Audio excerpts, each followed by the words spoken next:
Hey, saltwater anglers, and welcome to the Lower Chesapeake Bay Fishing Report, your local report, whether it's good, bad, or ugly. This podcast is part of the Great Days Outdoors Network, and each week we'll be talking to local experts to learn ways we can become better anglers in our pursuits offshore, nearshore, and inshore. To keep this amazing fishery healthy and thriving for generations to come, remember to protect what you pursue. Summer fishing is fired up with warm water and hungry fish moving into the bay. So let's hear who's making the show possible, and then we'll jump into the reports. Whether you're spotting birds over the bay, watching a rod tip, or navigating back to the dock, clear vision matters on the water and everywhere else. Gilbert Eye Care has served Hampton Roads families since 1971, providing personalized eye care and quality eyewear for adults and children. The team at Gilbert Eye Care can also help you find polarized sunglasses that reduce glare and keep your eyes comfortable on the water. Visit them in Virginia Beach or Norfolk, or schedule an appointment at gilberteyecare.com. Gilbert Eye Care, proud sponsor of the Lower Chesapeake Bay Fishing Report. All right, guys, welcome to this week's show. I'm looking forward to kind of taking a little bit of a trip south to talk to a new captain that we've not had on the show before, but I'm sure you've heard the name, seen him around. He spends some time at some of the local tournaments and also works out of the local Hampton Roads area from time to time through the years. Captain Clint Carpenter aboard Good to Go Sport Fishing. How are we doing, Clint? I'm doing well. How are you? Glad to be part of the show. Yeah, man, I'm excited to have you on the show. I've been following you for a long time, and you're one of those guys that just represents what the fishing community is all about. You know, bringing people together and making memories. And you've served the community in different ways before fishing, and now you've got two boats running, which is pretty cool. But tell our listeners, where are you based out of, and what kind of boats do you guys operate? Well, we're based out of Shallback Bay Marina down in Manteo, North Carolina. It's a small marina, but it's been very good to us. I call it the hidden gem, if you will. So I'm currently running a 48 Viking as my primary vessel, and we also have a 44 ocean yacht, and then I have a 21-foot shallow water skiff that I do all my waterfowl hunting out of.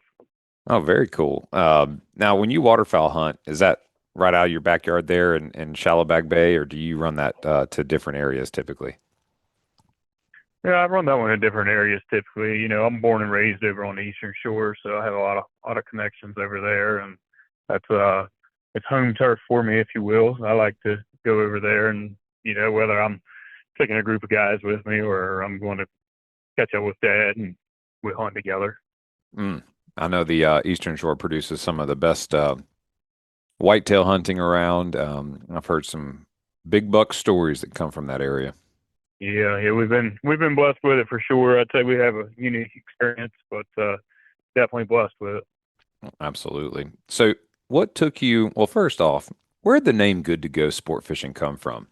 So that was a boat that I bought probably 4 years ago, and it was the Good to Go.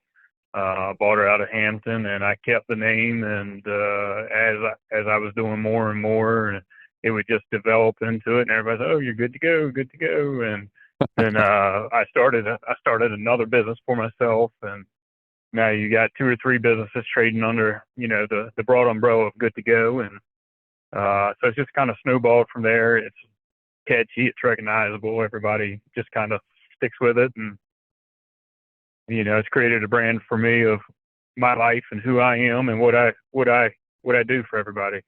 That's really cool. And just broad strokes, what Good to Go brand and what you do outside of fishing. What is it that you do outside of fishing for work? Outside of fishing, we're a welding, rigging, and stevedoring company. We also do boat transports, both by land and sea. Obviously that biggies onto the fishing aspect of it with the captain's license and all that. So I do a little bit of everything.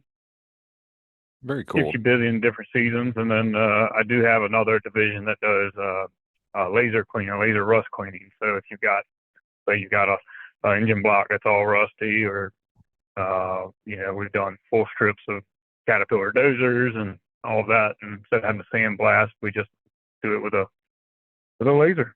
Now that is cool. I've actually seen some of your videos of you guys doing some of that, and it's one of the most remarkable technologies that I've seen in a long time when it comes to that kind of application. So it really doesn't damage the underlying metals at all, does it?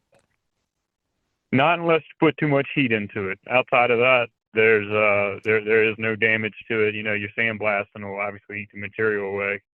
Only thing I have to be careful of is if you're working on something really thin, you put too much heat into it and warping it.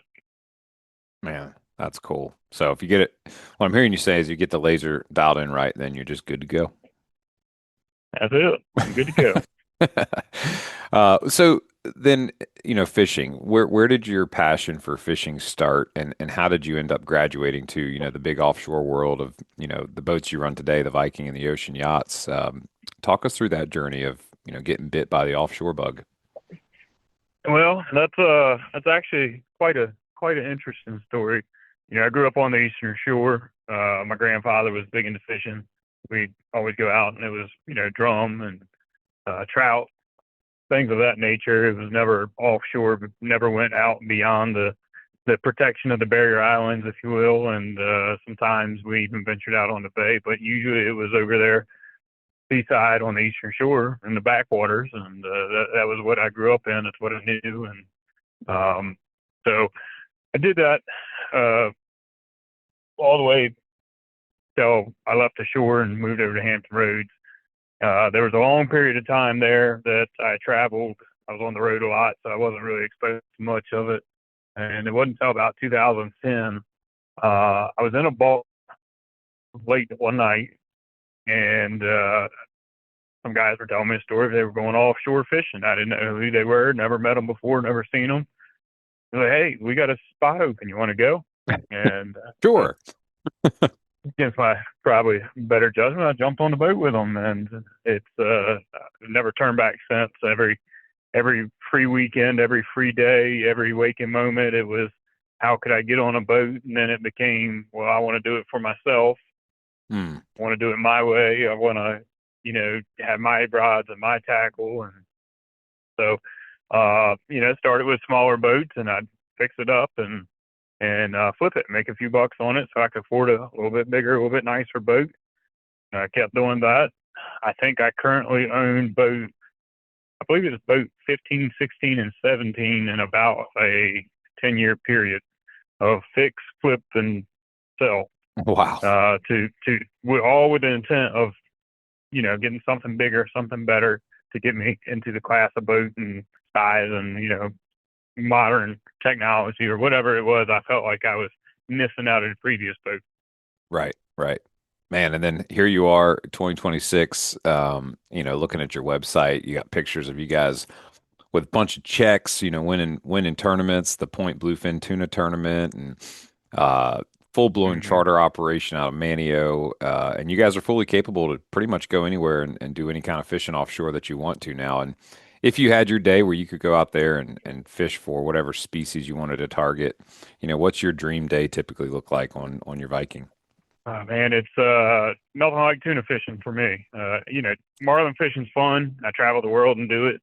I enjoy doing it on my boat, but going out there and putting a limit of big tuna on the deck, big eyes and solid yellowfin, it's nothing like that to me. Yeah. It's the chaos that goes on with it. Get out there and you got 6 or 8, sometimes 10, 11 rods go off at the same time. Mm, Uh, man. you know, it's just hard to describe that to somebody who hasn't been part of it and seen it happen. Yeah, the tuna bite is probably one of the most ferocious, blood pumping, exciting, bites there is. And I think they pull harder than anything in their weight class. And obviously they're just so delicious to eat too. So you just win on every count with a tuna. And I'm actually looking at some of your pictures with a bunch of big tuna lay on your deck. It looks like you've got one of those built-in rulers on your floor. What kind of flooring is that you guys have? Mhm. So on our ocean yacht, we have DEKit. I believe you guys are familiar with James. I've heard from him Yep, we'll from be DEKit talking to Hampton him. Roads. We'll So be talking to him shortly, actually. gotcha. So ocean yacht, we have DEKit. We opted. We do a lot of research. We've all heard the stories of other brands and coming up and falling apart and hard to clean and everything else. And I got talking with James, and I was actually very impressed with it. He came down and showed me the product, and so we got set up and we put their Evercore in, which is like a wood cork and Hmm. polymer infused material. Oh, wow. and it's been incredible for us. I mean, we've put countless fish on it, and we generally have the dog with us on every trip, and just a wear and tear from a normal charter operation, and it looks as good as the day it went in the boat. Wow. That says a lot. And speaking of the dog, Mhm. what's the dog's name? And does he love being out there? Does he get fired up when the clicker goes off? The dog's name is Gage, and I can almost guarantee that he gets more excited about fishing than probably just about anybody listening to this podcast right now. Sounds like a He good knows boy. that at the end of yeah, he knows that the fish are on the line, so he'll go and he'll try to grab at the line if things are slow. Like, hey, what's going on? Why aren't we pulling this in? He knows what the riggers, the pin popping in the rigger is. He knows what the drag is, and the whole time you're playing a fish, he's hanging over the back of the boat trying to watch if you let him stay out. That's awesome. What a good dog. Yeah, Is he a Chesapeake Bay Retriever or some version of that? he's a purebred Chesapeake. We've been breeding Chesapeakes for about 45 years over there on the Eastern Shore. Oh, wow. Very cool. That's hmm awesome. That's Dad's hobby. It sounds like a great hobby, and if I was Gage, I feel like I'd be thanking my lucky stars I got to grow up in the carpenter family, so I get to spend all my days out in the blue water. He spends just about every day either in or on the water somewhere. I don't think there's many days he doesn't get it because we also live on the water. So, Oh, that's beautiful. Yeah, that's a yep. good life for the dog. Well, talk us through some of your recent fishing trips. So you're out of Shallowbag Bay Marina, which is right down there.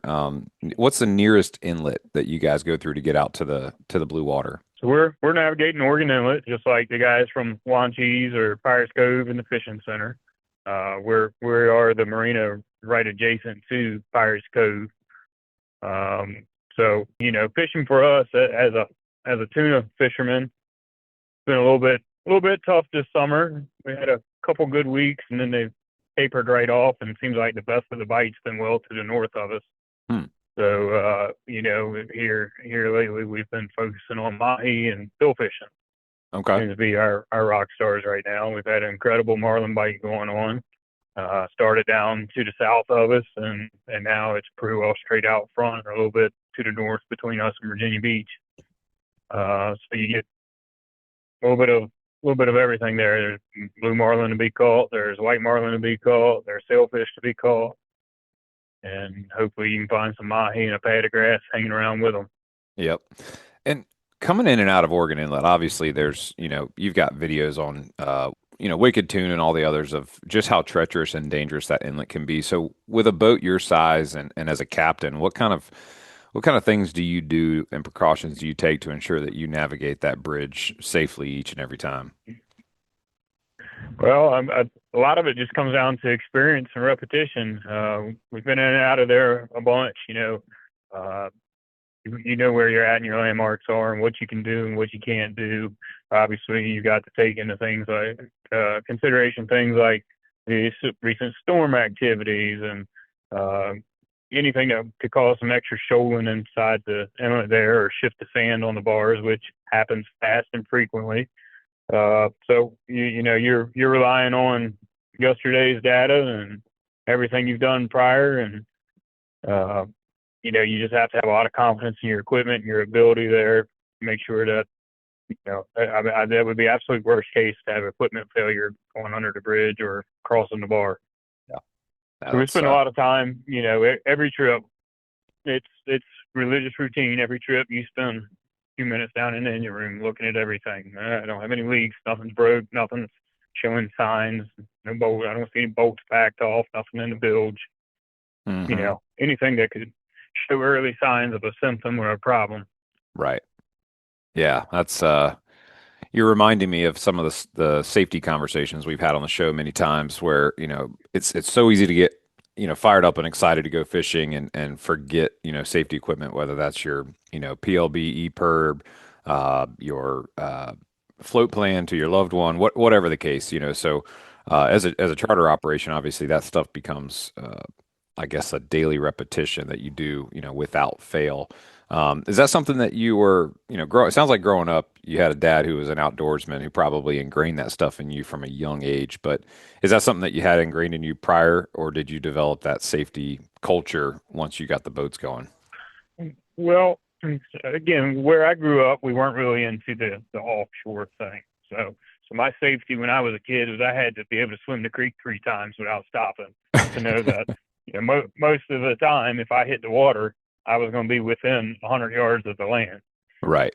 So it was just a different environment, different culture, and now obviously you're doing it for hire, you're taking unknown passengers, so it's a big weight on any captain's shoulders. Is how do I make sure that if something goes wrong, that I can these people who are probably going to be freaking out can get it together enough to execute a safety plan and get on safety gear or out of the boat or whatever the case might need to be. Mm-hmm. And, so that's just something that I've developed. And I think, for the most part, safety plans and briefings that we do every morning, while they are pretty much the same across every boat, they're unique to every boat because every boat is laid out just a little different, gear stowed different, depending on size and type of boat, where you're going might have completely different setups. So Right. Yeah. No, that the makes message perfect. is the same.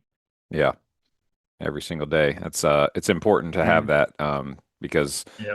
there's so many ways you can get hurt on a boat, and the average person probably doesn't even think twice about it. But I'm sure you, as a captain, sitting up there in the helm and looking down, seeing the whole picture, you know the risks, you know the dangers, and that's why that brief is so important. Hmm. So talk us Yep. through. You've been doing a lot of mahi and marlin fishing lately. Talk us through some of the mahi bite. Has it been specific to getting, sort of lack of better terms, lucky on some sort of floating debris or a fad, or have you been, finding much luck on the troll? There's some random bite on the troll. Uh, it seems to be this time of year when you got all the hot water pushed in, and if you're fishing the clean water, seems to be some fish around. Obviously, like any of the predators, they like to hang around area concentrated with bait. There's been a decent amount of grass this year, different places, different lines of it. Some as close as 15 or 16 miles off the beach, and some as far as you want to go. The bite's really been weird. There are a lot of fish around. We frequently see a lot of fish. They're just not hungry like you're used to, where you could just back up to them, throw squid in the water, and it's game on until you were done. Right.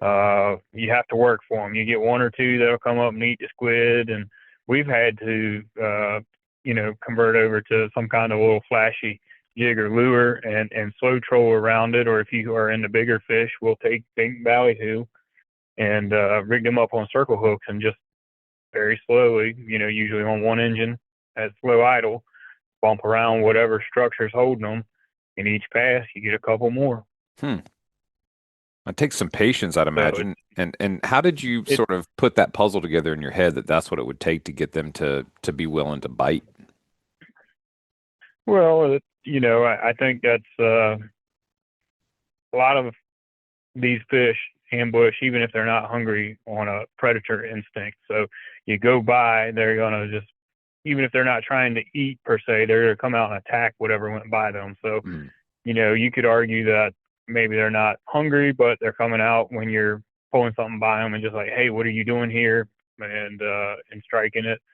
And for me personally, if you were ever in the grass bailing mahi with squid or other baits, seemed like every time that you click the boating gear and you stir everything up and create a commotion, the fish would just circle back around and check you out and get fired up for a split second and go away. So Huh. you just take that and say, oh, well, let's try a little rattle trap. Let's try a paddle tail. Let's try, a spoon or something.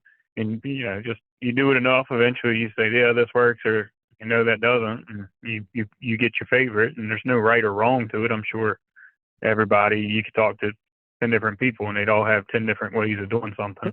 Right. Yeah. Fish are unpredictable yet somewhat predictable, and turn your dock into more than just a place to park your boat with slip skis, Dorado, Oasis cover. Engineered for both beauty and protection, the Dorado Oasis transforms your dock into a shaded, all-weather living space, perfect for relaxing by the water or entertaining friends. Built from marine-grade aluminum and premium fabric, it also provides year-round protection from sun, rain, and debris. Whether you're lounging dockside or keeping your boat covered and ready to go, Slipski delivers comfort, convenience, and peace of mind. Slipski, think outside the boathouse. Visit slipski.com.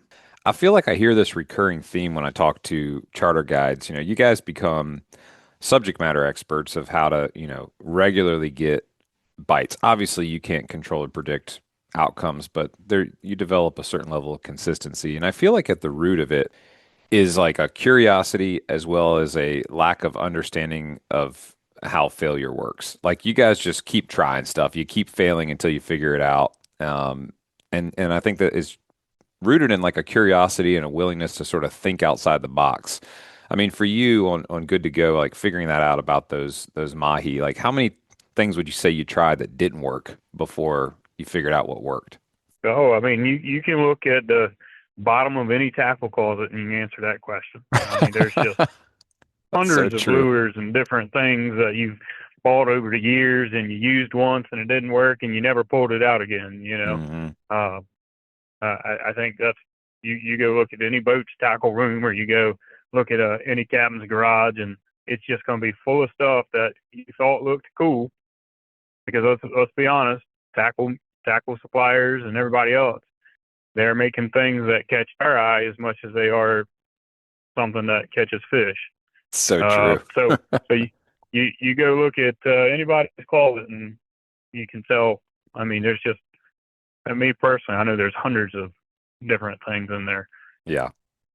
That's a You know. very, very funny way to think about it. Because as soon as you said that, I thought about the two tackle boxes I have sitting on the shelf in my garage that have about, I don't know, 200 mirror lures and Paul Brown lures from when I first started speckled trout fishing, and then eventually Hmm. figured out that they pretty much eat the same thing every time, and it's more about being in the right place during the right tide cycle before you'll get a bite. Hmm. Um, so yeah, it just takes time, patience, and effort. Which again is why it's so great to just, book a charter and go with an expert. You're gonna have such a great time as opposed to, beating your head against the wall, wasting your time. If you're not willing to put in the time to truly become proficient, you're better off just booking a charter. Hmm. Yeah, no, I agree with that. You know, I hear it time and time again. You know, you see a lot of these weekend warriors or inexperienced anglers who are trying to learn and figure things out just the same way that we all did.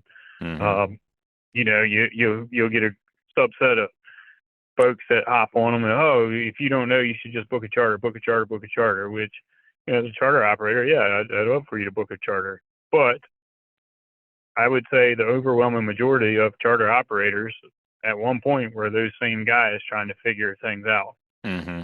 Yep. and develop their passion. So, to me, it comes down to a time thing. Do you have time to consistently go and, fine tune your craft?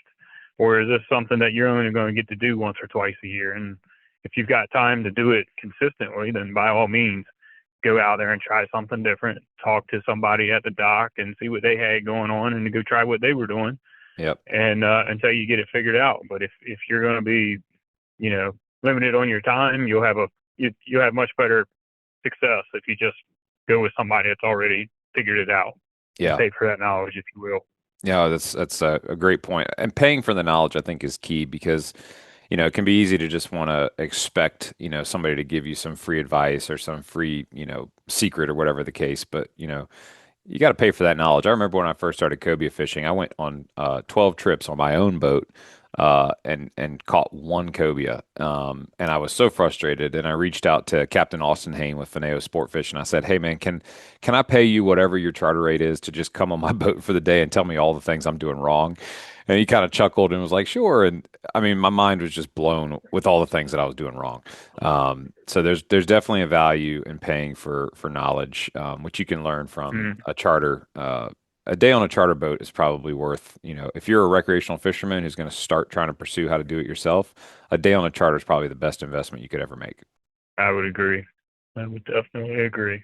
And your charter has some unique things that I haven't seen before in a while is food service, for example. Mm, So a yep. couple things. I see you guys are also a woman-owned, veteran-owned business, which is awesome. So thank you for your service. Which Well, let's back up on that. I'm not sure where you saw that. Maggie is involved in the business, and obviously we're getting married. So, but we are not veteran owned. Neither one of us are, and oh, don't claim to be. I apologize. I must have looked at a different page. But Yeah, we getting involved in a lot of veteran organizations, that's and right. help support. So maybe that's what you saw. But yeah, we don't claim to be those things. Roger that. But your food service is what's very unique. So talk us through that. So Maggie helps out with some of the meals, but you guys also have a relationship with Salt and Cypress Kitchen and Cocktails. So how does that work if we book a trip and want to have food service? Yeah, so I travel quite a bit fishing. You go. Obviously, it's unique when we go to some of these more remote areas and different places in the world. You can't just hop in the car to Uber and go to the grocery store and buy your meals for the day. So it's, innate that they want to provide food for you and serve you all day on the boat. And it's a really nice feature. I can wake up, I can step out on a boat. I don't have to worry about anything other than making sure that my alarm was set for AM and not PM, Right. and it just takes a big stress off of you. And I thought it was a really nice addition to the package. So I was like, well, let's take that and apply it to what we're doing. We've got this awesome platform. We've got a full galley. We've got a built-in grill on the boat. We've got skillets and hot plates and everything else that we need. So let's take and offer this service to our customers who are most of the time on vacation or traveling, or might even just be in for the day and haven't had time to, Hmm. go to the store. There's one less thing on their plate. Yeah. So so Maggie partakes and she jumps on the boat with us, and we, we'll have fresh eggs and bacon or sausage for you, and we'll do fresh, blueberries and strawberries on yogurt, and then midday we'll give you fruit if you Mm. want it, and then lunchtime, we like to do like a chicken and steak skewers or some kind of stir fry, or yeah, I mean honestly, you could just eat burgers and hot dogs or whatever else it is that you want. We always ask, hey, you have any allergies or anything that we shouldn't do, or if Hmm. you got kids or special wants, whatever, we try to accommodate. You're paying for the service, so Yeah. we do that for you. And so you come back, you've had a good day of fishing, hopefully. You've had fun, your belly's full, you've enjoyed your day, and then you get back to the boat or back to the docks, and it's time to clean up your fish. The restaurant here, Salt and Cypress, you mentioned, they have a service called Catch and Cook. Oh, So we'll clean cool. up all the fish for you, and we'll take it into the restaurant and say, hey, there's six folks in the party or however many's in your party, and they want, here's some tuna and here's some mahi, and they'll fix up this huge spread of the freshest food you could possibly get. You caught Well, it. that day. You watch us clean it up. You watch us go drop it off an hour before you're eating your dinner. And now you've got this elaborate spread, something you'd see, on a magazine cover, put Hmm. in front of you. And it just really ties the whole experience together. Food is a amazing bonding glue Oh, to yeah. everything we do. Absolutely. So I mean, obviously everybody loves the sport of it, but for me in particular, everything I do is out of need of sustaining myself. It's why I hunt. It's why I got into fishing to begin with, and so you're able to just kind of impress that upon other people. Hmm. Man, I'm looking at pictures of the display that they put on over there at the restaurant. Salt and Hmm. Cypress. Holy smokes. These plates, these platters that are in front of your guests are incredible looking. And you're right, it really does kind of pull the whole experience together. And it's like the way the good Lord intended it. You go out there and harvest it yourself and then enjoy it fresh. And I think that's about as good as it gets. Um, Hmm. Man, you're making me hungry. You're And making me want to come down to Shallowbag Bay and get out there on the boat with you, which is an opportunity for folks, whether they've got a group of six. I see on a couple of your posts that you guys also will do some looks like walk-ons from time to time as well too. Tell us a little bit yeah, about group size, pricing, and how folks can go about booking. I'm going to call it an experience, not really a charter. How do they book an experience on hmm good to go? well, the easiest way to book is to just jump on our website, which is www.goodtogosportfish.com. And you can see our live calendars and what we're offering right there. And you can select if you want. I'm also adding a photography package, so that should be live on the website. You should be able to say, "Hey, I want to come out. I want to do the charter. I want you to cook food for me, and I want you to bring a professional cameraman along to take pictures and document this whole experience for us, so we have memories for the show, not just in our heads, and people actually believe some of the things that we're telling them." Yeah, Uh, absolutely. so so we complete experience, like you said, not just another get on a boat and go fish for a few hours type Hmm. deal, which I think drastically sets us apart from the normal operations of everyday charter fishing. Takes a lot more effort. You know, Obviously I can't keep up with it all by myself, so I have to have when you're doing an experience, I have to have a bunch of help. So between the mate and Maggie, takes all of us. Hmm. So you hop on the website, select what you want, book it up, let us know what date it is. We've been blessed with a pretty busy schedule. I think that August 28th is the only open day I have for I don't know how long right now. Okay. Good to know. So we're booking out well into September and October, November now. Things will slow down for us in November and December, and then everybody's fan favorites, the giant bluefin. Hmm. No We'll doubt be about that. heavy in that starting 1st of January. And will that be available for charter as well? Yep, they will Aw- be available for charter. We will commercial fish the commercial season, which is historically very short, and then mhm. we will be uh, switching right into charter fishing every day. Very cool.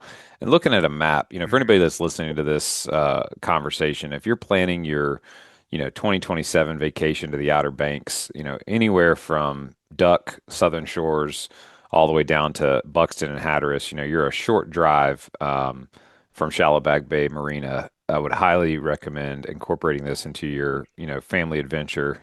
Get the cousins, the uncles, the aunts together, whoever's, got sea legs, and get up there and book a trip because that the whole experience you're talking about sounds like something that would just be an incredible way to capture an awesome family memory together, to go have that food together, the dinner together, and then have the pictures to capture that whole day. That's about as good as it gets. So definitely recommend that. And then talking about bluefin tuna season, historically there haven't really been any. I mean, this is all sort of newer within the last several years as these big giants have been closer to shore. There hasn't really been any quote unquote tournaments yet. Is there anything in the works that we might be able to look forward to this coming January? Yeah, so we've got a couple things in the works for bluefin season. You get talking with everybody. Historically, the winter is a fairly dead time period in the fishing community. So we've been blessed with the awesome bluefin fishing, and hopefully it continues for years to come. And we'd like to capitalize on some of that. And we're trying to put together a tournament for you guys, host it down here at Shellback Bay. And there's actually going to be two of them, one in January and one in March. The one in January is going to be geared around a giant tournament. See who can put the biggest fish on the dock, get the biggest check. And then the one in March, we anticipate giants being closed. The one in March will be more of a stringer of slot-sized fish. And, obviously we have to follow all of the current NOAA regulations, and they change frequently. Hmm. So that could dictate format just a little bit, but that one is more of a stringer aggregate, fish over several days and see who can come up with the best stringer type format. So all with the goal, the tournament in January, trying to infuse some activity and revenue the banks for all the businesses, everybody from hotels to restaurants to the tackle shops to, you know, everybody in the tourism industry to have a piece of it. And then the event in March, we do, as I mentioned, we do a bunch with the vet giving back. This is for Battle Scar Outdoors. So they'll be putting together that tournament, and all the money raised goes back to the veterans and pays for them to take veterans on trips, not just fishing with us, but hunting, and they do quite a few different activities. So, Man, that's cool. you know, it's just a great way to, you know, give back. Obviously, we've got a lot of close ties to the military, being so close to Hampton Roads and all the bases in the area. Yeah, absolutely. It's such a integral part of our legacy as Hampton Roads and the Outer Banks, as well as a huge part of our economy that supports so many local small businesses, whether they're serving the shipbuilding and maritime community or working out of the shipyard or whatever. So it's really neat that you guys are working hard to put together a cool event that gives back to those veterans with Battle Scarred Outdoors. Yeah, and that industry as a whole has been good to me on all fronts. You know, not only am I giving back to it, and they're giving trips and participating that way, but also, you know, on my what I call my big boy job. You know, when we're not fishing, we are serving that industry, that group of people. Yep. Yep. Which really is what protects and I just recently learned this term, but like what protects the lethality of our country. You know, our Navy is such a huge part. All of our armed forces are such a huge part. You know, with the big port here, you know, we support the Navy directly, which guys like you and several others in the area, the welding, the machining, the repair, you name it, to keep those ships, you know, battle ready, so that we are protected as a country. It's crazy to think about how deep the supply chain goes down to the local shops that do the work that you guys do. But it's a big part of our economy and our country as a whole. Clint, it's been so good to get to know you a little bit and learn about your boats, hear your experience with the DEKit Evercore flooring, and just your journey from, you know, growing up hunting and fishing and swimming across a creek to, you know, taking the boat as far as you can stretch her out to go into the deep blue and chase big tunas, marlins, and mahi. As we wrap up, any tips? Somebody's out there, you know, trying to chase a tuna. You know, what's your tuna tip that you've learned through the years that would help improve the average angler's day? Well, yeah, the biggest thing I can say is match the hatch. Figure out what they're eating. If you're having a slow day and you snag one, cut his belly open, see what's inside of it, and then you know, try to match that. Keep in mind that all these companies out here, they market to you as much as they market to making a good producing lure that actually works. So a lot of times there's things out here that anglers do that was geared for them and not for the fish. So just match the hatch, try to figure out what they're feeding on. Is it squid? Is it shad? Is it something else? And get something in the water that looks like and is the same size as what they're eating. That's a really, really good tip. And that tip actually holds true across just about anything that you're pursuing. And again, back to what I said about you guys being curious and having that all those edits on the editing room floor in your tackle boxes. You know, there's a lot of learning that goes on there. But like you said, go check them out. Good2go sportfish.com. Definitely look into the rest of your Q3 and Q4 fishing, and then early into 27 and next summer. Go book an experience. I think you guys will enjoy it. Clint, thanks for being on the show, man. I look forward to talking to you more in the future. We'll have to visit back with you from time to time and see how things are going down there in North Carolina. Sounds good. Thanks for having us. Absolutely. Folks, that's going to wrap up a really cool segment, meeting a new captain, Captain Clint Carpenter with Good to Go Sport Fishing. I sure enjoyed that. I hope you did too. I kind of want to think about any big events I got coming up and make sure I incorporate that somehow, because that'll be a great day and a great way to remember the day. Stick around for a quick word from our sponsors who make this content free for you each week. We'll be back shortly to talk with Mr. James Anderson from DEKit Hampton Roads. This podcast is brought to you by EMS and Indec PVC Decking. Hooks rust, lines tangle. The one that got away always does. Some things aren't meant to last. This isn't one of them. For coastal homeowners, marina and dock properties, and waterfront builders, Indeck delivers a premium finished surface without the constant upkeep. Index capped cellular PVC dock and deck boards never rot, clean up easily with soap and water, and offer strong slip resistance in wet or dry conditions. Indeck, designed for what comes next. See the full line at pages.easternmetal.com/great days. If you spend time on the water, you're going to want to download this app. The new Ceto app is the quickest and most innovative way for all boaters to get help on the water. Automatic GPS sharing, coastal marine forecast by zone, real-time wind conditions, radar, and interactive tide charts with maps makes this app essential for daily boating. It's built for ease of use and reliability. It's all things boating, all in one finely designed app. Download it for free today. All right, you guys, welcome to this very special segment. I'm excited to introduce you to someone who's become a good friend of mine, as well as somebody who I really respect a lot for the quality of what he does and really just his whole story of how he got to where he's at today and doing what he does. I want to welcome to the show James Anderson with DEKit Hampton Roads. Welcome to the show, James. How are we doing today? Good, good. Hey guys, how you doing? Doing good, man.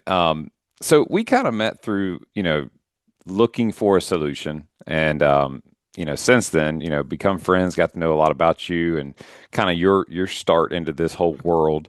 But for our listeners that don't know you or DEKit very well yet, just give us a brief background on who you are, how you came into Hampton Roads and ultimately DEKit. Yeah, I spent 25 years in the shipbuilding and ship repair industry, Newport News Shipyard, Norfolk Naval Shipyard. And I would say around the time of COVID, there was some changes that were happening in the government. Hmm. And in the background, I was working on a welding company, Anderson Welding and Fabrication. And me and my brother did a lot of, we kind of did it as a hobby at first and then got real serious about it. And basically, what happened was while I was working on that in the background, we were trying to figure out how do we offer something more to our customers? How do we make the experience, that more valuable to them? And what we did was I started looking around doing some research on foam flooring because there was a lot of ads that were popping up. And I didn't know a lot about it, but I knew, one company, everybody knows the brand that I don't say in my shop. That's Um, like a swear word between us. I yeah. accidentally said it one day, and you punched me right in the knee. No, Oh I'm just kidding. man, yeah. I cringe sometimes now. Now, I now caught that I know myself. more about it. Yeah, yeah. So what happened is we did a bunch of research. We felt like, hey, this is going to be a great opportunity to offer something extra. We built a cobia tower. Almost everybody needs some type of pad up on top of their cobia tower. A lot of Right. these fiberglass tops are not built to be stood on. Mm, And one of the things you can do is you can put a thick 13 millimeter pad on them, and that'll help span your weight and spread your weight out. And in our research, we almost signed with two different companies. And ultimately, what I did is I talked to some of the dealers for those companies, and I got an opportunity to hear some of the bad things. I got an opportunity to hear some of the good things. mm, And basically, one of these guys that I talked to said, "Hey, man, you need to do your research. This may not be, what you think it is." mm. So that took us, with my naval background and engineering background, I decided, hey, I'm going to call every company that offers, this type of flooring, and I'm going to, check them out and see what they're all about. Well, they face value, they all seem like they're the same. And as I started to get these products in, I remember the last company I talked to was DEKit, and DEKit is, more local than any of them. They're here in Charleston, South Carolina, so they're pretty Wow. close. Nice. I can go pop in anytime if I need to.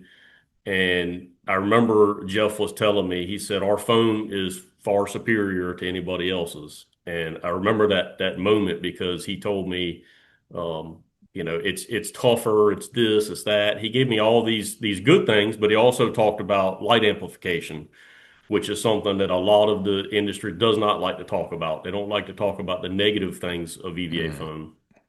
And I was interested in that because I learned a lot. And he told me, he said, ours is the best. And I said, well, man, I said, been in business for, a long time. And I believe that all the foam is coming from the same place and it's all Right. just being branded, and I think that's what a lot of people believe.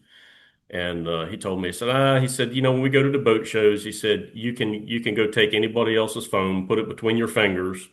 At this moment, I'm reaching behind me at my desk and I'm grabbing, a piece of unsaid brand foam and put it between my fingers and I go to torque on it and it tears very easily. And it Huh. shocked me because I thought, man, this stuff's really nice. It feels nice. Hmm. Well, that kind of stuck with me when he told me that. The next day, a box shows up with DEKit, and I do the same, type of torque testing, and I realize, man, it takes almost 6, 7, 8 times the torque pressure to actually tear it, Yeah. which is huge. Yeah. So they talk about, they told me the story about we had somebody who had a package on their boat. They took the entire package off 3 years later, had the entire boat painted, sent those panels, used panels back through their factory to reapply the glue, and then reinstalled that same kit back in the boat. And I've actually experienced that myself. I've experienced it several times now. But you just seen the other day, I had a panel we took off. I had an Hmm. apprentice take it off. I didn't even do it myself. He doesn't even really know the technique. And he was able to tear 3 pieces off that were probably 25 square feet Yeah. all in one piece. So, I mean, that says a lot about the product, the toughness, and It really does. that's Having removed the old unnamed stuff from my buddy Dave's boat, and then it comes up in about a billion pieces. And then when I right. saw you guys pull that one piece up, I was like, no way. That Yeah, easy? And then I grabbed it, and just like you said, I torqued on it as hard as I could, and couldn't tear it. And of course, that infers the toughness through and through. Definitely don't want to steal your thunder because we're going to get into some of the technical specs of it. But sure. tell us a little bit about your passion for fishing and boating, and how did you even get into boating in the first place? Yeah, so I was born, a lot of people probably don't know this. I was born in Virginia Beach, and my family moved to Isle of Wight when I was really young. And in Isle of Wight County, you're either bass fishing or you're deer hunting. And I soaked it up from the Yeah. time I could walk and talk. I did those things, pretty hard. I'm still an avid hunter. I still love to go around and hunt new places um, and experience places outside of Virginia. But Hmm. I am in Southampton County, which is, it just produces some really nice deer. Yeah. Fishing, yeah, I've kind of graduated from bass fishing and tournament fishing and got into doing a bunch of catfishing and crappie fishing, Kerr Lake, and those are, probably my passions for fishing right now. But my two brothers, they're heavy in saltwater fishing. So anytime I want to go saltwater fishing, go cobia fishing, tuna fishing, usually they either have a boat or they have connections, and I will go out and fish with them. And I've gotten into it a lot here recently because of the clientele that I keep around me. Hmm. I get a lot of offers to go tuna fishing and go chase a sheep's head or cobia, whatever. So I'm starting to get into that more. But I think the value, also that I bring to these guys, when I go out to the marinas is I'm not trying to go fishing every day like some of you guys are. I'm actually working on your boats and I've got time to do that. So Yeah. Yeah. It's what the future brings, I don't know. yeah. We'll see. I was gonna say because it's one of those things. Your story with fishing is similar to mine. I got hooked, bass fishing out of a kayak, and then it was like you just kind of want more. And I know, like Yeah. I've just started deer hunting the past couple of years with a rifle, and I'm sure at some point in the future I'm going to want to pick up a bow. I feel like there's just like this natural progression. I think it's the challenge that drives us, and probably in the same way that drives you and your business. So with DEKit, what is it that you love the most? Like when you wake up in the morning, obviously, and I heard you the other day talking to your apprentice, like, man, we get to work in the best place in the world, outside in the sun, at marinas, on the water, but taking the, just the scenery away. What is it that you love the most about this business? Like when you go and transform a boat with DEKit, whether it's the laser measuring process or the time spent in front of the computer in CAD doing careful design work or the actual application, like what is it you love the most about this business? Yeah, sure.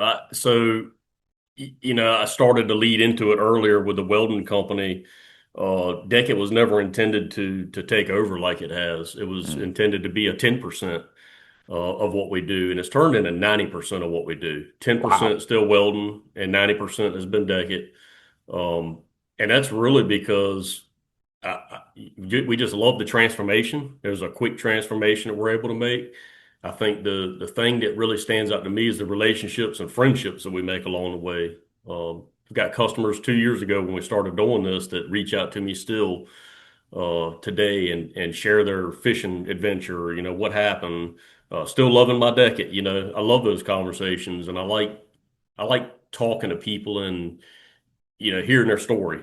Yeah. I think that's the coolest part of it because at this point we can almost do this with our eyes shut, and we can really focus on the customer, what their needs are, and you know just what problems they're having. And I like to maintain that conversation over the years and check in, and we've made some really cool friends along the way. And I think that's something I didn't really experience. I mean, I didn't expect that at all. Yeah. It just kind of come with the territory and was like, man, we're really going to dive in and keep rolling with this.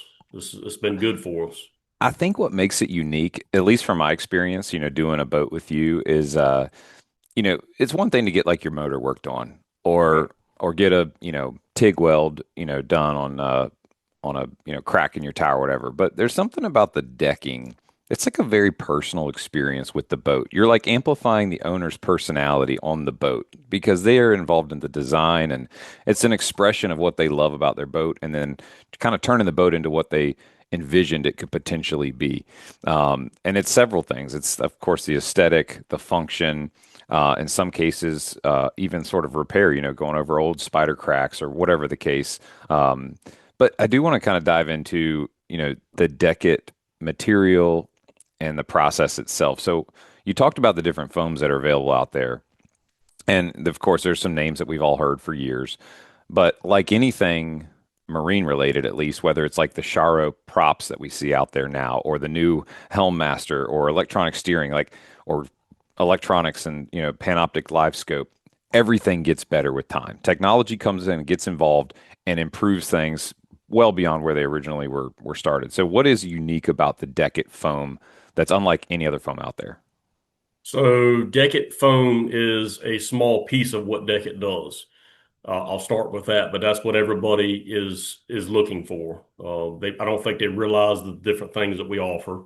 I would tell you on our foam, it's called PE/EVA foam, which is polyethylene and ethylene vinyl acetate foam.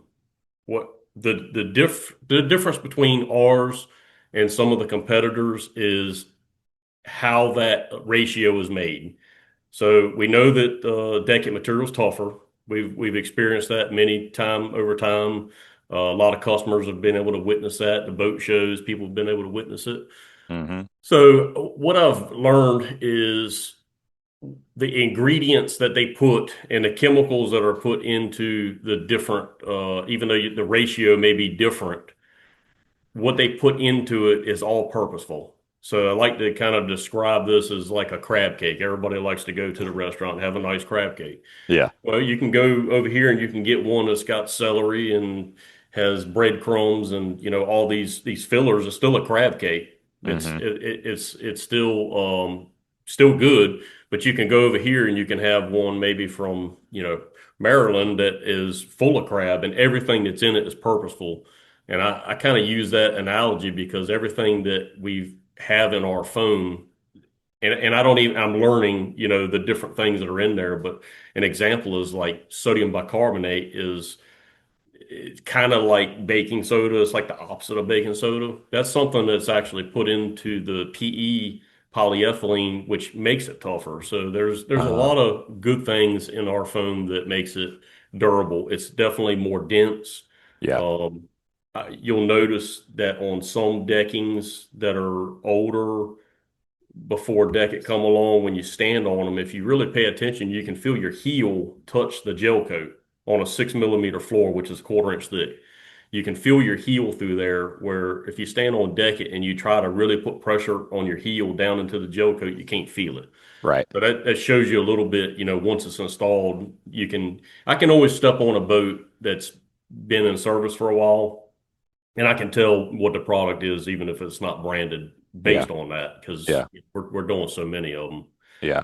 But It's it's really cool for me to experience fishing on it because I've never fished barefoot on a boat for like a full day because the right, fatigue, people forget how hard fiberglass is. right. Fiberglass is harder than concrete. And so when you're, riding out there and you're taking that vertical acceleration from hitting waves on the way out there, plus standing still with the rocking of the boat and shifting your weight around all day, it some serious fatigue on your body. And I went out, to the windmills flounder fishing shortly after you put the DEKit into my buddy's boat, and I ended up barefoot all day. Didn't even think about it. Got back to the dock. A couple of things I experienced that were really cool that day. I want to dive into is like first and foremost, flounder, are oily and blood, all that was all over the deck, right? And then it just rinses right off, which was impressive to me because I've seen other foams that kind of like are almost a little spongy and they'll hold water, hold moisture, or hold stains. It was just really cool to see that I could just, rinse it right off and it came off very quickly and easily to the point where I had traction again and I wasn't slipping and sliding. And then two was that, fatigue aspect to get back after, a 9 hour day on my feet and not feel that like ache in my low back or like the sore balls on my feet that I would be used to. So, what is it about the DEKit foam that makes it more, waterproof than your traditional foams out there? So this is probably getting a little too technical, and I don't know that the terms are technical here. But what I tell a lot of people is like the plastic that is injected into the actual foam itself, which is there's a different term for it, but that's a simpler way to explain it. Is it makes it a true closed cell. A Okay. lot of people claim closed cell foam. There's a lot of foam companies that use that, but to me, a true closed cell means it would not hold water like you just said. Got If it. water is beating off the top of it, if water just stays on the surface, great. If it gets into it, that should be a sign of, fish blood. If it stays on there for any amount of time, it's going to get in the product. And I think over the years, people have gotten a bad taste in their mouth because cleaning has been tough. Mm, Cleaning is tough on a closed cell foam that's not really closed cell. right. Yeah. Um, just like you said, I've experienced being able to just mainly clean with a water hose with a jet nozzle on it, just like a Yeah. regular garden sprayer. A Yeah. lot of times that'll take care of the trick because the stain on DEKit, you're going to get staining. I mean, it's going to happen, but it's going to be on the surface, not in the product. Right. So that makes the cleaning part when you get back to the dock with, we tell people simple green is a good product. Hmm. Uh, just regular boat soap sometimes you don't even need that. Sometimes just a light pressure washer or just a light, hit it with water. Yeah. Um, you depending on how you take care of it, it will take care of you. You get a bunch of Hmm. fish blood on there. We love that. We love the pictures of the fish blood splattering all over the floor. Yeah. But once you celebrate and you go to crack that beer, Yeah. take a 5 gallon bucket or take your wash down hose and rinse it down and it's Right. gone. Right. It's simple. And that's like anything else. You even on a fiberglass boat, you don't want to let blood just sit there because once it dries, obviously, then it becomes tougher to clean off, whether it's fiberglass or DEKit or otherwise. But in terms of like your durability, the overall appearance, a couple of things that I noticed that were really cool, especially for like your cobia tower boats. Anytime you go decking the bow, and I remember seeing this like on Austin Hain, Fideo's boat a long time ago when I fished it for the first time, and he's got, the decking up there is and you said earlier light amplification, but it also made me think about this glare reduction for your sight fishermen, having that bow in, a nice gray or, other darker tone other than a white fiberglass that's reflecting light back up to you, you Right, reduce glare dramatically. So obviously you got your good, glasses on, sunglasses, but that glare reduction coming back off the boat is huge in right. terms of helping with your sight casting. But outside of that, like what are some other key things that we need to be aware of when maintaining it with light amplification? How does that come into play? Yeah, so light amplification is one of the disadvantages to foam, no matter whose it is. A lot of companies out there don't talk about it openly because they don't have another solution. Their solution is to put it on there. So we like to walk the boat when we first meet the customer and look at it. And what you're looking for is if you stood over top of your boat with a magnifying glass in the sun at 12 o'clock and you were shining a magnifying glass and you see this like flashlight mark on your deck somewhere, if Mm-hmm. you see those naturally coming off the boat, which Uh, almost every boat has a little bit of it, but not necessarily some are a little more prominent. So okay. you'll walk around and you'll look and you'll see like off the gel coat. Those are some of the worst ones. If it comes off the gel coat at 12 o'clock and it's making these marks around your boat, that is light amp. Light amp doesn't necessarily last as long. Like you may have some light amp at 12 o'clock and then it's gone at 12:15 or it's moving at 12:15. Okay, Right. that's not terrible. But when we have light amp that is focusing on your deck from, let's say, 11 o'clock to 2 o'clock, that's Mm. a long time that you're intensifying light, will actually burn foam. That's what Oh, light interesting. amplification is. It will actually burn it. So a lot of the sport fish boats, you'll notice almost every one that I see that has a foam on it will have like a rigging cabinet, like a plexiglass Yep. doors on their rigging cabinets, and you'll notice that where the sun hits it, and it depends on the marina you're at too. Right. But as it hits it, it will bounce back into the floor, into the cockpit, and you'll notice that there'll be a line where the the teak lines will actually start to open up a little bit, and I mean you'll just see like a singed line, and you can feel the foam. The foam gets really hard behind that. That's just where light amp every day where that's sitting in the dock is just beating it up. So that's another reason that I'm impressed with DEKit Yeah. is they're a decking solutions company. They're not just a DEKit sales company. So the solution that they had been working on with their forward thinking was Evercore. Mm. Evercore was born really to treat that issue. When you have like a boat you're commercially fishing, it's a cork rubber polymer. It's when we first started doing these, I mean, it's just indestructible. Like you can't tear it up. I've had guys out there stabbing it with screwdrivers after we install it.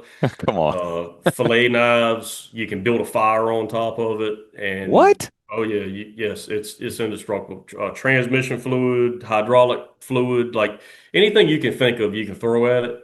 It will fight it back. Now it's more Wow. expensive. It's Yeah. you're paying for that, but you're also paying for something that it's not a lifetime product, but I call it a lifetime product because I believe that you're gonna have another boat by the time that ever has to be messed with. Right. We've Yeah. got some new methods for installing that also to make them seamless. It's a sandable product, so it is a hardwood product that's sustainably sourced. Basically, they take the cork off outside of the tree. They don't cut the tree down, and that cork is processed into this polymer and extruded. We do the same thing that we do with DEKit foam with this stuff. We can put designs in it. We can put rulers in it. We can do anything. Um, it depends on for the client, what are they looking for? You're looking for a flip-flop feel? Are you looking for the underfoot um, cushion with some toughness? Then DEKit foam is for you. If you're looking for something that can fight the light amplification issues that you could potentially Hmm. have, when we identify those, we just say, hey, this is something that you're going to have to be aware of. If Hmm. you're willing to accept that, great. If it's really bad, we would probably talk you out of it if we knew that it was going to be an issue for you. Yeah. But sometimes it's very minor. Yeah. So that's the cool thing about it. And then so we were just talking about benefits over like traditional fiberglass. I had the guys from Manio reached out on the Triple Down. They got a 35 Carolina Classic, and they said, I didn't expect this. And they come back and they said, man, it's unbelievable the power you get when you're fighting a fish now. Like Hmm. when you're standing on this flooring, you're not like pushing the tops of your knees, how we push against the bolster pad to brace Yeah. ourselves. Yep. You're not having to do that anymore to, fight these fish. So they said it's just so much more enjoyable. I've heard that a lot here lately, but they were the first to talk about that. Yeah, it's like wearing golf shoes when you take a golf swing versus not, having that Yeah. that grip underneath without having to like dig the tips of your toes in or whatnot. Just good natural traction is a big deal. And something else that kind of came to mind as you were talking is, and probably on people's mind is like, well, do I have to throw my boat on a trailer and bring it to you? That's the beauty of your solution. So talk us through how do you do the measuring and the templating in order to get the CAD drawings? And obviously, you're able to go to your boat wherever it is, on the lift, behind your house, in the water. It doesn't matter. You can go do everything exactly where the boat currently is. Yeah, so we're a mobile business. We do have a shop in Ivor. If we have a boat that's in the 28-foot class and lower, we can definitely put that in our shop, depending on, what the weather's doing. But the majority of like this season right here, we're mobile. We're going out to you. We are using a ProLiner, Proton ProLiner scanner. And generally, the way the process starts is somebody reaches out to us, and the first thing they want to know is price. Hmm. Understandably so. So my wife handles the background. She handles the communication, and because so many leads come in at one time, it's hard to give everybody Yeah. their time. But she goes in the system and she looks. Can we find a boat that we've done in our library that's close enough to give you an estimate so you have an Hmm. idea? Just Yeah. budgetary quote. And usually, if we don't find one, there's a couple things that happen. If we don't have one close enough, then we say, all right, so we're just going to schedule a scan. A scan is $150. There's no commitment on your part other than $150. And what that entails is we may drive 2 hours out to your boat, climb aboard your boat, talk to you about, what you're experiencing, what you want to do. Hmm. We break out the Proton ProLiner. We scan generally 2.5 hours for a full boat scan. And then we got to bring it all the way back, load it in AutoCAD, do the CAD work. I mean, it's a 3/4 to a full day's worth of work. Yeah. And we're not asking for any kind of commitment at all. We credit that money back to you if you decide to move forward. So Hmm. that's if we don't have one. When we meet you, we're generally looking for, like I said, what is the problems you're having? We look for light amplification.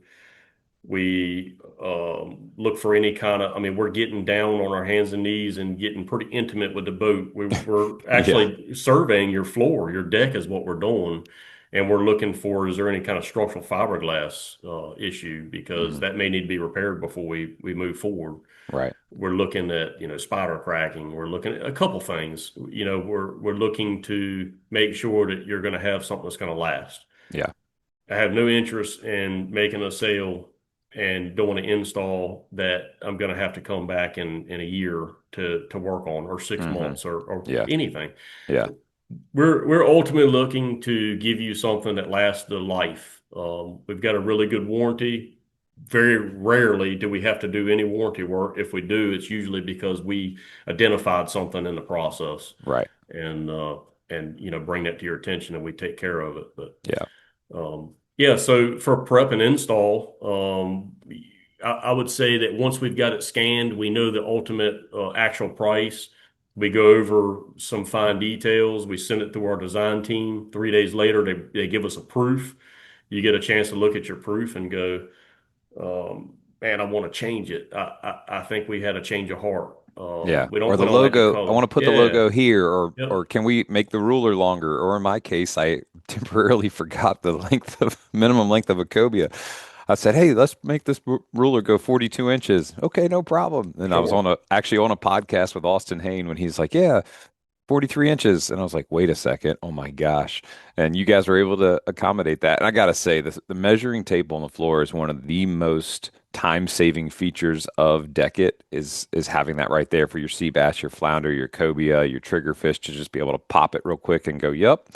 Versus pulling out a measuring tape, which is hard to do. Try to hold a fish flat and then run a tape across it. It's not the Right. easiest thing in the world. And I also want to go back to something you said, which you kind of breezed right over, but it's a really important detail to me as somebody who has consumed services from so many different marine providers, whether it's towers or cushions or marine mechanic, electronics, speakers. The fact that your wife's involved in the business and handles the communication, the scheduling, the quoting, the PDFs, everything is huge. I've never experienced, and I'm not just saying this just because you guys are, a partner and a sponsor. This is the truth. I've never experienced such timely communication, which for me is everything because it's a rarity in the boat and marine services world. It's a true rarity. So that's a really big plus that you've got your wife involved who's handling that because that moves things along so much quicker. It keeps you focused on the things that you're best at, and then it keeps the customer engaged and keeps the process moving. Yeah, absolutely. I'm blessed to have her for sure. Yeah, absolutely. Definitely. So you get the drawings. Talk us through the actual application process. What is it that you guys do that's unique that helps to keep things truly adhered? Because I can't tell you the number of boats I see in my marina, I see on social media, taking pictures of fish, and it's awesome. And then you see there's a whole panel, of the unnamed foam that's missing. So what is it that you guys do when applying the DEKit flooring that keeps it down? So we reach out a couple days, once our package is in transit and we have some tracking, we reach out and we tentatively schedule an install. We don't necessarily need the customer to be there. Most of the time they're not. But what we do ask is that they do a Blue Dawn dish liquid and a stiff bristle brush wash of the boat beforehand. Um, One of the reasons why we do that and when we ask for that is not necessarily to get the boat clean. I think that's a misconception.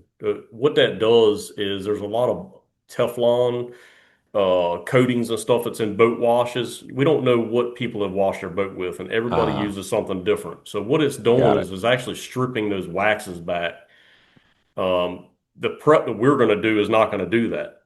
So we're looking for, a strip really is what we're doing and rinse it down. And of course, that can go into waters. That's not a big deal. We come in basically 24 hours later and the boat's generally wet or, has some, cleaning still to do. So we're Yeah. coming in and we're going to do our own prep. We're going to do our own clean. We use a lot of denatured alcohol to get the surface right. And what we're doing a lot of times is we're sitting on the boat waiting for, no matter whether it's dry or not, the boat, like the gel coat has moisture in it. And what we've experienced and what we feel this all the time is like a ghost that will lift off the boat. So it may be at 7 o'clock in the morning, it may be at 10:30 in the morning. As we're prepping and we're getting ready and we're unboxing, we're actually waiting for this moisture to lift out of the gel coat. And when it happens, you've got a very tight window because now you're dealing with the sun is up at the marina. You Hmm. got sun on some panels, you got shade on some, half the panel over here. And foam is really fun, like it's not structurally stable. So there's a lot of things you have to do to try to figure out, where are we going to start at? Where are we going to locate our installation, like our first panel to build off of, because at the end of the process, you want everything to come out perfectly matched to the boat. Hmm. And I think that's what separates a quality installation, like you asked, is having really tight margins around all your hatches, around all your boat, the features that are in the floor plan. I see a lot of like 1 inch margins around things, and I don't really understand why that's done. It's almost like maybe people are scanning a boat and then they are wanting to resell that kit without rescanning somebody's boat. They can install that kit several times without doing the extra work. We like to digitally scan everybody's boat because no, even the production boats, they're not the same. Right. And everybody is putting, new electronics and trolling motors and uh, hatches are different. People are putting fish boxes in. So there's so many things that are different from one boat to the next that it's almost a disservice not to go give it the attention and do the digital scan. So Yeah. we keep all our margins really tight. We go all the way to the rolled edge. We back off 1/8 of an inch when we do the CAD work. We ensure a properly prepared surface before we start. Like I said, I might be sitting there for 3 hours waiting for this ghost to lift off the boat. I don't know that a lot of people would do that. Yeah. And No, and what's happening is really if you cover that up, you're off gassing. The gel coat is going to off gas and it's going to create bubbles, and you're going to deal with that. And hmm we still deal with that, but we have we're trained enough to know how to take care of it Yeah. and make sure that when we walk away from it, we're proud of it. Yep. The, And I think, from my experience, my favorite part of the process was reviewing the CAD drawings with you because that's when you can really start to get creative. We were see, yeah. looking and you were like, "Hey, did you think about doing a helm pad or not a helm pad, but the top of the console pad?" And I was like, Uh-huh. "No, I hadn't even thought about that." And then you made a couple other suggestions like, "Hey, why don't you go a little bit thicker with the foam right at the helm where you stand during those longer transits?" And a lot of stuff where like you've got the tricks of the trade because you've seen so many different boats and developed these different cool things that you can do that you don't even think of yourself. And I'll tell you what, having that console topper with those dividers is huge. You don't even realize how important it is, but just to be able to like set your cell phone up there or set a bag of beef jerky or your sandwich or whatever and it not come rolling off when you put the boat on plane, is really helpful. And then also having that helm pad be a little bit thicker is huge too. But what does that total process from a time standpoint look like? If I'm a brand new customer who's considering doing DEKit on my boat instead of my fiberglass or replacing an older foam that's, started to stain or break up or whatever, from the time I contact you and get my, first initial, you know, I guess scan done to the time that we're ready to install, assuming everything's under normal conditions, what does that time frame normally look like? So 3 weeks. 3 weeks from the time we scan to the day we install is pretty spot on. hmm We, sometimes it's 2.5 weeks. Sometimes it works out a little easier. It all depends on like what color and design you're using in yours. If yours is a very popular color, it may be cut earlier in the week, which means I may get it on a Wednesday, which means we could be installing on a Friday. So hmm yeah, 3 weeks is the normal process, but we do have a expedited process that we can do. The design, they've got 3 days basically to get me a proof back. Okay. Now, if we sit down and go, hey, we want to make some changes, we want to change the design, we want to put this in, put that in, we're starting at 3 days all over again. So I like to try to understand what people are looking for. And, sometimes if they have photos to share, we can do anything. And Yeah. we got a couple designs that are pretty popular, but sometimes people like with these duck boats will send me a picture of something that they're like, man, I would love to have something like this that I found out, in the Midwest. And if I can see a picture of it, I can recreate it. So That's cool. I like to try to get that up front. And the 3 day, yeah, I would say that sometimes it's a day and a half for getting it back. So hmm expediting is I don't think necessary all the time because people ask about that. So I figured we should talk about it. Yeah. I don't think it's always necessary because DEKit's been doing a lot to expand their territory. They moved into a bigger building. They're hiring more people. They're running a back shift. They're doing a lot of things to help decrease the time hmm and get us what we need a little quicker. Now, when it comes to the production, so this is the way it works. Let's say on Monday, you approve as a customer and say, man, I love it. I want to move forward. Okay, well, now I'm going to take care of what I got to do. I'm going to approve it in the system and I'm going to pay for all this. And then the next week, you're going to be in a production queue. So you're waiting almost a whole week to get in the production queue. So it all depends on where you fall in the week. I like to Got it. scan early in the week because we can have those conversations and be approved by Friday, which means the Production. next week production. Yeah. So it all depends on where it falls in the week Yeah. is how it works. But 3 weeks is, man, that's what you should expect. Yeah, and that was my experience as well. And I think one of the cool things about you talk about doing anything you can create, if it's your company logo, if it's the name of your boat, it's the name of your favorite fish, whatever, your sponsors, you can laser it right into the foam and it looks sharp. I mean, when you get down and look at some of these, smaller logos that we made that were only 3 inches tall, I mean, the definition is incredible when you get up close. So that laser cutting is really really accurate and really great to see. I am curious. So you talked a little bit about, the pricing, the process, the timeline, the measuring, the CAD program. What happens if like I get a mako shark in the boat? I don't think there's a foam on this planet. Maybe Evercore, I guess, that could, stand up to some of those mako shark teeth or, trying to think of some other fish that can sometimes cause a little damage. Or somebody drops something like heavy and I just completely destroy one of my panels. What would that process look like to get a damaged section replaced? Yeah, so I'll give you an example. I'll give you an example of something that I thought was helpful. I had a guy that expedited his boat. He was getting ready to go on vacation, and we put this kit in there, and he asked me the question. He said, how does it hold up to cobia fins?" Like, well, I've never had anybody come back and say they had any issue with it, but I mean, it is foam. It's like if I take a fillet knife to it and I stab it, I'm going to cut it. Yeah. So the next day, he basically is on vacation the next day, and they get two 65-inch cobia in the boat. And he's taking pictures of them and sending them to me, and he's happy. And he says, "Hey, by the way, cobia fin will go through DEKit." Okay. Well, I asked him to send me a picture. I was like, "Dude, don't even worry about that. Like, just keep fishing, and Yeah. we'll figure it out." So in that case, I replaced it.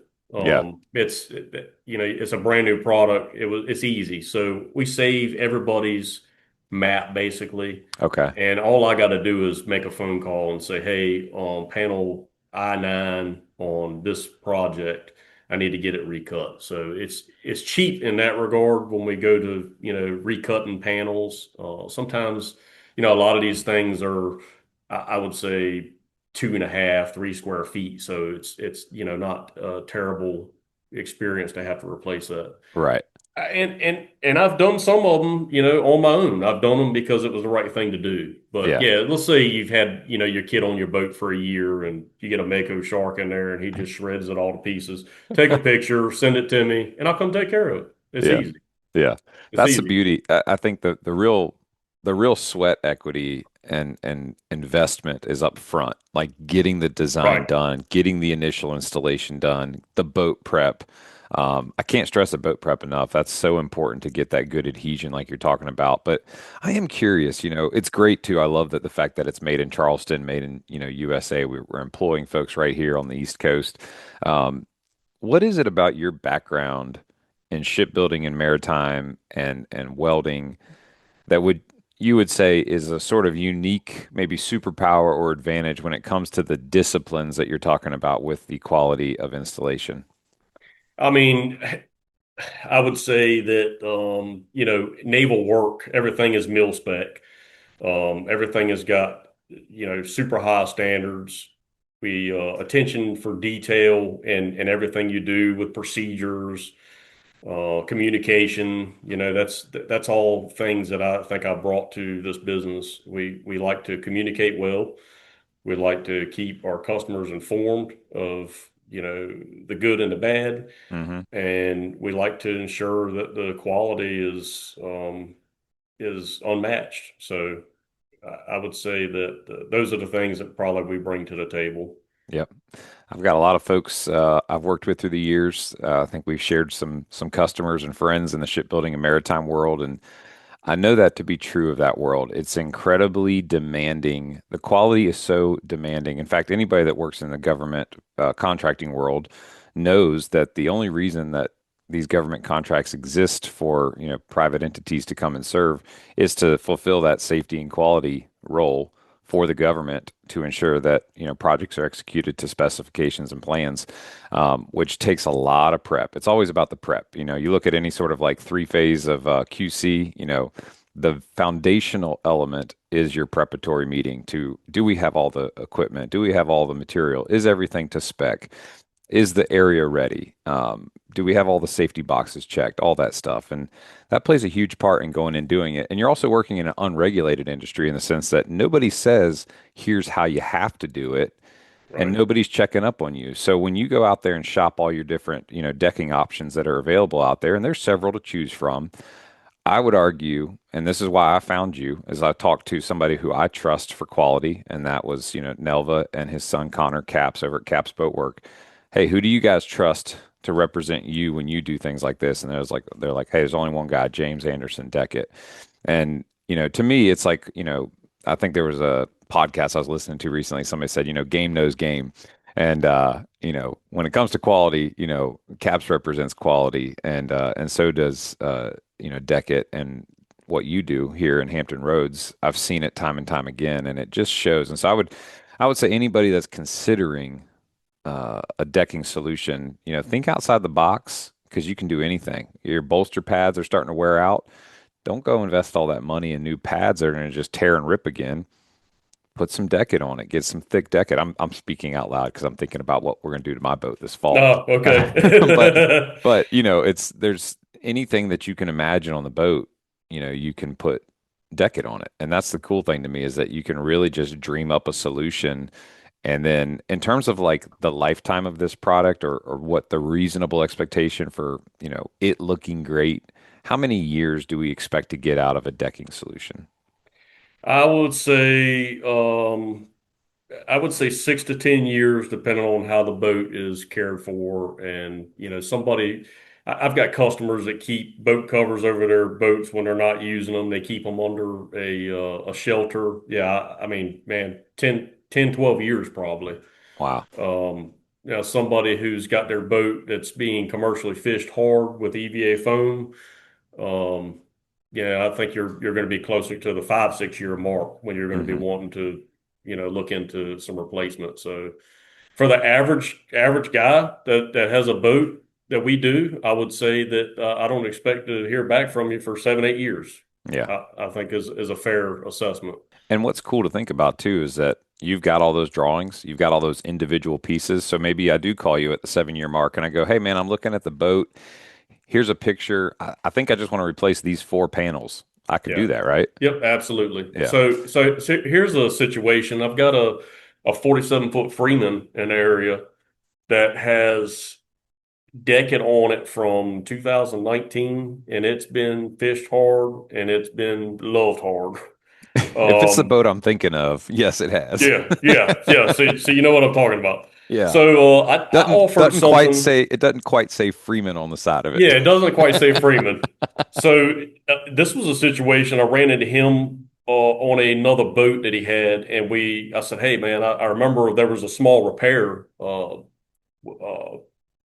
trying to remember over there at Salter Creek Marina.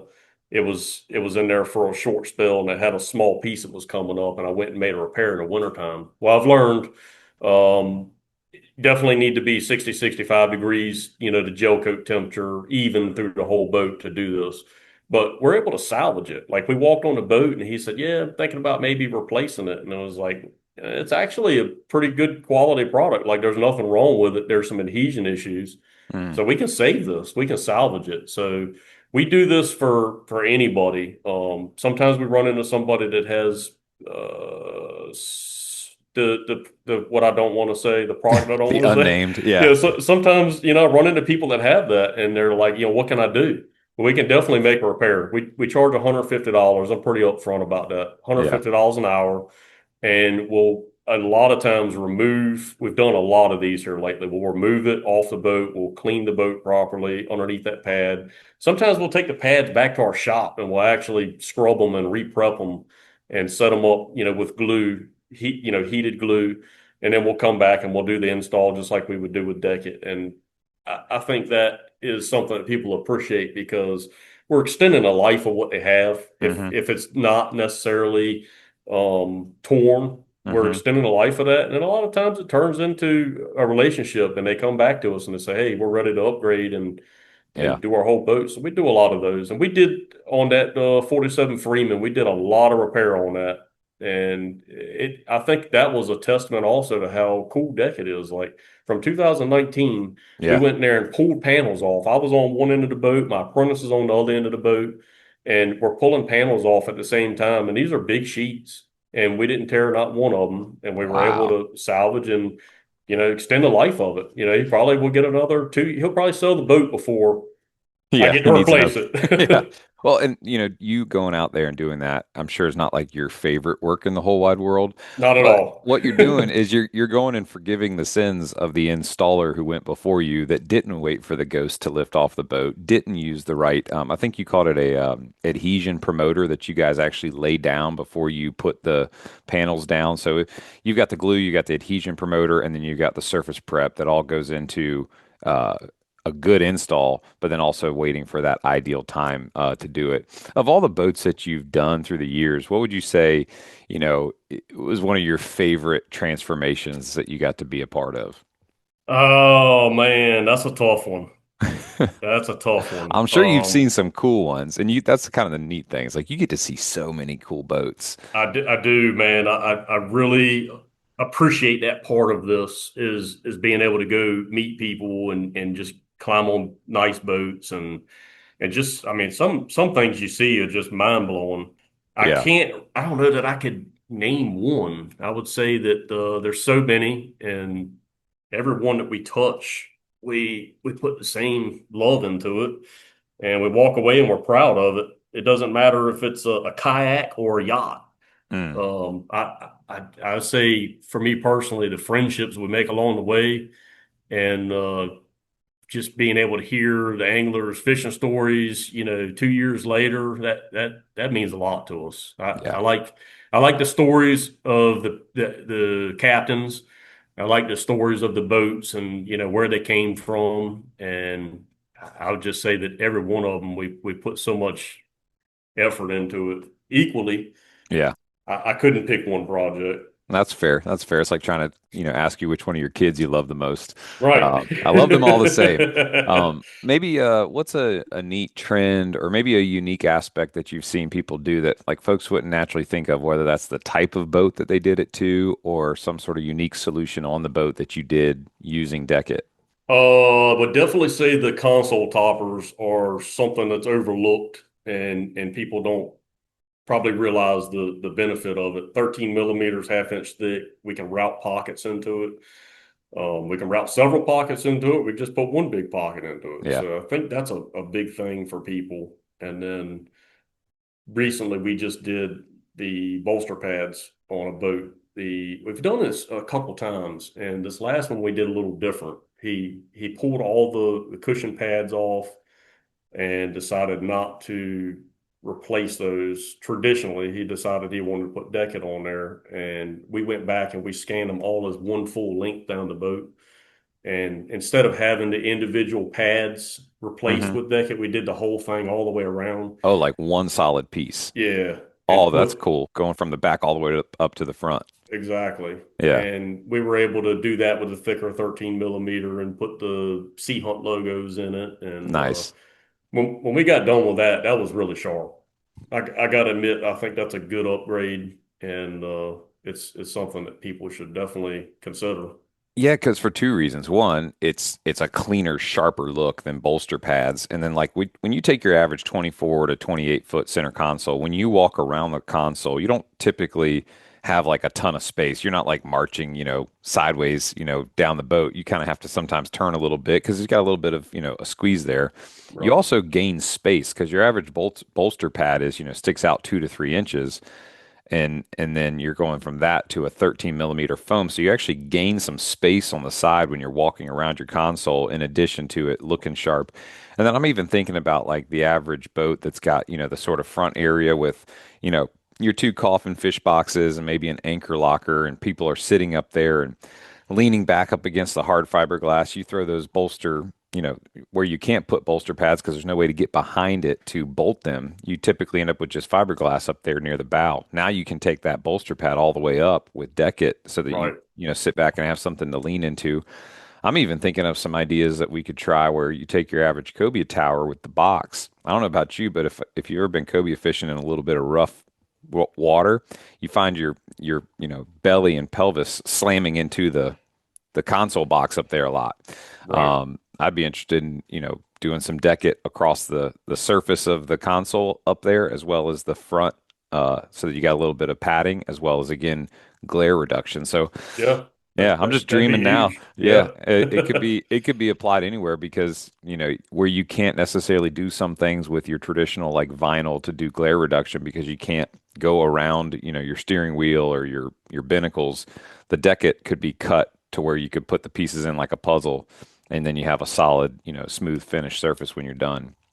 But yeah, anyways, you got my wheels turning now thinking about the future Nice. of my little Mako. If folks have listened to this conversation and either A, decided, okay, I was in market and now I know I'm going to go with DEKit because of the quality and the different things that I learned about here, or B, they hadn't considered it, but now they're just starting to consider it. What's the best way that they can get in touch with you, James, and talk about their boat project? The easiest way would be our phone number, 434-378-8004. You can leave a text or you can phone call, leave a voicemail. My wife is the one who's handling that call, and she kind of, filters through, and she can answer a lot of questions. She's been doing this long enough. She can answer a lot of things. And when it gets super technical, if we need to set up another phone call, she'll put that on the schedule so we can talk about it. But definitely, I would say the 434-378-8004 number would be the way. Don't be confused by the phone number. I don't know why I couldn't get a 757. They told me they ran out of them.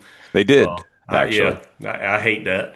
But that's the easiest way. We also have an email, which I'll share with you so you can put in the show notes if you don't mind. Sure. And you can just send us like, where's your boat located? What is your boat length? Your name, and then we'll just kind of go from there. We can respond that way also. Absolutely. And then you guys are on social media. What are all the different platforms and what name do we look for when we go to social media? DEKit Hampton Roads for TikTok. That's where we generate a lot of our content from. And then we have a DEKit Hampton Roads, Virginia Facebook page. I've got an Instagram page too, but I have a hard time messing with that. I, Everybody seems to be on TikTok these days, so you're yeah. probably in the right market. And then as we wrap up, what would you say is some final thoughts or advice if anyone's considering a deck upgrade and they're maybe on the fence, what would be some thoughts that you'd want to share with them as they, kind of make their final decision? I would say that, a lot of people are buying and selling boats. And if you are if you're looking to do some type of upgrade and you're thinking, I might sell my boat in 2 years, consider the increased value that you're going to add to the boat. If you're not, if this is your personal boat and you want to get it upgraded, I would say also if you're ready to pull the trigger, like start looking at some designs. Start because that's usually where we get hung up. That's where things slow down is somebody's ready to execute. They said, "Yep, I'm ready to do it. I want this color." It's easy because I'm going to show up on a job site to the boat and we're going to buy to match color swatches. We got 46 color combinations, Yeah. with our phone. And a lot of times we get to the design and we're hung up. We're not real sure what we want to do. So if you can kind of have an idea, and maybe I need to probably use AI a little more than I have because I've had some customers that said, "Oh, well, show me, the design," and they can take a picture of their boat and they can, show me what it would look like. And I was like, "Oh, that was really cool." Some people are into it like that. Some people are into, keeping things mild, and that's easy. I Hmm. love a customer who knows what they want, and I love a customer who gives us some design creativity because we can Nice. come up with some really cool stuff. When you're on shore and you've got three decision makers, you got your fishing buddy, your wife, and you got all these people involved, it slows the process down. So I would Right. say, yeah, if you're thinking about it, start looking at some pictures and save those because we can reduplicate Yeah. or even make them cooler. Absolutely. And I would encourage folks to go visit your social media and look through all the different boats that you've done because you're probably going to see a boat similar to yours. You're going to see some designs and it's going to get your wheels turning so that by the time you get to the cutting room floor that you're ready to say, okay, let's move these pieces around like this and get Right. us to a solution quickly.